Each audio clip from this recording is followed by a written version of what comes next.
నమస్తే. ఇగా భార్యని అతి కిరాతకంగా గొడ్డలతోటి నరికి చంపినట్టు ఒక మొగడు. చంపినాక 6 నెలల తర్వాత భార్యని ఏడైతే బొంద పెట్టిరో గాడికే పోయి చెట్టు కూరేసుకొని మొగడు కూడా చచ్చిందట. ఏడ జరిగింది ఎట్ట జరిగింది అనేది ఒక 2-3 నిమిషాలు చెప్పే ప్రయత్నం చేస్తే ఈయనే ప్రయత్నం చేయదు, ఎక్కువసేపు ఏం చెప్ప. అయితే రంగారెడ్డి జిల్లా అంట, ఆరుట్ల మంచాలు ఉండే కదా, మంచాల మండలం పక్క పోయినట్ట నోవుల గ్రామం ఉందంట. నోవుల గ్రామంలో ఈ మొగాయన పేరు ఏం పేరు అంటే బాబు అంట. మొగని పేరు బాబు, పిల్లం పేరేమో అమృత. ఈ బాబుకు 55 సంవత్సరాలు ఉంటాయి. బాబు అంటే పేరు బాబు అంతే, ఆయనేం బాబు కాదు. ఈ బాబు అంటే ఆయనకు 55 సంవత్సరాలు ఉంటాయి, ఆమెకు 46 సంవత్సరాలు ఉంటాయట. భార్యాభర్తలకు 2 కొడుకులు ఉంటారట. కొడుకులు కూడా పెద్దగా అయ్యారు. మరి కొడుకులు పెద్దగా అయినాక ఈరు ముసలోళ్ళ దగ్గర 55 ఏళ్ళ ఇంకేం పాడైంది ఆయన దగ్గర, కానీ ఎప్పుడు లొల్లి అయిద్దంట. మరి లొల్లి ఏమెక్కడికి అయిద్ది అంటే సారుకు పాడైపోను, పొద్దున లేస్తే పొద్దుగుకిందాక తాగితేనే బయటికి వెళ్తాడు. తాగుకుంటే పాడైపోను, చేతులన్నీ కాలేకలన్నీ వంగుతాయంట. బాగా మద్యానికి బానిస అయినట ఈ పెద్ద మనిషి. బాగా మద్యానికి బానిస అయితే భార్య ఎన్నోసార్లు ఇల్లు పెట్టిందట. మా అమ్మగారు నువ్వు తాగకు, నువ్వు తాగితే నా ఇజ్జత్ బి పాడవుతుంది, పిల్లలు ఇజ్జత్ పోతుంది, నీ దండం పెడతారా దశకం పెడతారా నాయన నువ్వు తాగకనంటే తాగుడే ఫస్ట్ తర్వాతనే నువ్వు అని చెప్పిందట. ఇక లాభం లేదనుకొని భార్య భర్తలు ఊగలు వెళ్ళి పెట్టుకుంటే ఇట్ట కాదు అట్ట కాదు అనుకున్నట్ట నువ్వుకే నేను తాగొచ్చు వెళ్ళి పెడతావు అనుకొని ఈ సంవత్సరం ఏది ఫిబ్రవరి 24 తారీఖు నాడంట భార్య బుక్కడి దీన్ని పన్నదంట. ఈ పెద్ద మనిషి రాలే, బయటికి అయిపోయినట్టు బిగ్గర వేసుకొని వచ్చినట్టు వచ్చి చూస్తారకల్లా నిద్రపోతుందంట. నిద్రపోతుంది అనుకొని చిన్న చూసి లేపినట, లేవలేదంట. ఇక పన్నది కదా, ఇక మళ్ళీ లేస్తుంది అనుకొని అట్నే గొడ్డలు మూలకు పోసేసరికి మూలకాయ పోసేసరికి ఆయన మంచి గొడ్డలు చచ్చిపెట్టి ఉందట. ఆ గొడ్డలు తీసుకొని అతి కిరాతకంగా ఏమన్నా 10-15 పెట్టి పెట్టిందట. అతి కిరాతకంగా ఉర్రుతుంటే మరీ చంపేసిందట.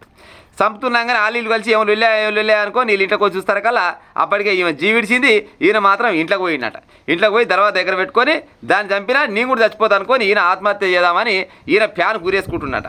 ప్యాన్ కూరేసుకుంటున్నాగానే అమ్మర కొడుక ఈ ఊరేసుకొని చావగలరు, రాలేదు చంపి నాకు చావగలరు అనుకొని ఎసబొట్టలు అయినా ఏమనుకుంటారు, కళ్ళ ముందర వస్తు రోలు ఊకరు కదా అనుకొని ఏం చేసినట్ట ఈయనని పోయి ఆ దర్వాజలు ఇరగొట్టి ఆ తలుపులని వలగొట్టి ఈయనని కాపాడి పోలీసులకు అప్పచెప్పినట. పోలీసులకు అప్పచెప్తే పోలీసులు ఏం చేసిరు, కొనబోయి లోపలేసారు, రిమాండ్ తరలించారు. రిమాండ్కి పంపించినాక ఒక 4-5 నెలల తర్వాత బయటకు వస్తారు కదా. ఈ మధ్య కాలంలో అంట కొంతమంది పెద్ద మనుషులు పోయి గ్యారెంటీ మీద తీసుకొస్తారు కదా, గ్యారెంటీ మీద పట్టుకొని బయటకు వచ్చారట. ఈయన గ్యారెంటీ మీద బయటకు తీసుకొని రాగానే ఇంటికి రాగానే ఏ ఒక్కరు కూడా మందలిస్తలేరట. ఏ ఒక్కరు మందలేకపోయేసరికి అలా పాడైపోయినారే.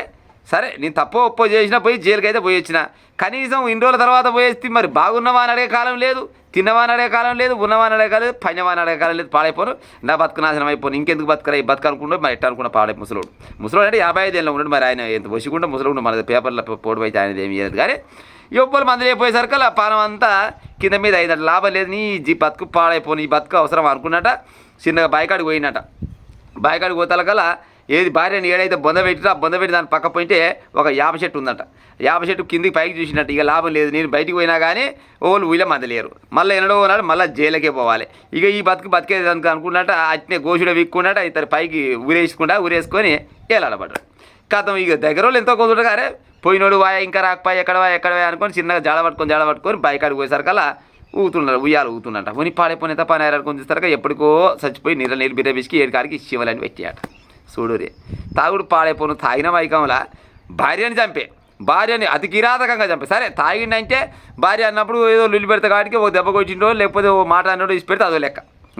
అది కాకుండా అతి కిరాతకంగా గొడ్డలతోటి నరికి చంపి తాను చద్దామని ప్రయత్నిస్తే పోలీసు వాళ్ళ కాడికి పోయి పట్టిస్తే ఎన్నడో నాడు బయటికి వెళ్ళినాక చివరికి వస్తారక ఈయన కూడా చచ్చిపోయాయి. మరి దీనికి అంత కారణం తాగుడు కాకుండా వచ్చిన.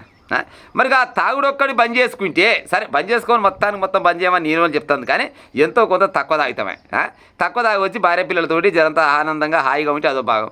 అట్ట కాదని ఏడికి వస్తే ఆడికే పాడైపోను, తాగి గిది పోసుకుని తాగ కూడా దిక్కు లేకుండా తాగుతారు కొంతమంది. తాగిన మైకంలో గిస ఒంటి వెళ్ళి అయిపోయి చక్కదానాల భార్యను చంపే ఏది ఇద్దరు కొడుకులు ఉంటే ఆ కొడుకులు దూరం అయిపోయి చివరికి వస్తారు కదా ఈయన కూడా చచ్చిపోయి. మా అమ్మగానే ఈ తాగుడు అలవాటు ఉన్నోళ్ళు తాగుడు మొత్తం బంద్ చేయాలని నేను చెప్పలేను, ఎందుకంటే నేను చెప్పినా కానీ ఓలేను దాదాపు. కానీ నేనే సుధపోసారు కదా, అప్పుడు ఇప్పుడు కవిష్కడ వేస్తూనే ఉంటా. కానీ మామూలుగా తాగబుద్ధి ఉంటే జర తక్కువ తాగే ఉపాయం చేయాలి. మనిషికి గుర్తుండేటట్టు తాగితే నిజంగానే ఇంత తాగిన అంతలేక తాగిన అనుకుంటారు. కానీ ఈ తాగినాక ఒళ్ళు మర్చిపోయి ఇల్లు మర్చిపోయి అన్ని మర్చిపోయి భార్యని అతి కిరాతకంగా చంపే అంత తాగుడు తాగడం అయితే ఏమొచ్చి పాడైతే చెప్పురి. ఈ తాగితే పైసలు లుక్సాను, తర్వాత పానం లుక్సాను, ఆ తర్వాత కుటుంబం లుక్సాను, అన్ని లుక్సానే అయిపోయి. ఇక ఏ వస్తువు పాడైతున్న వచ్చి తాగుడు నాశనం అయిపోను.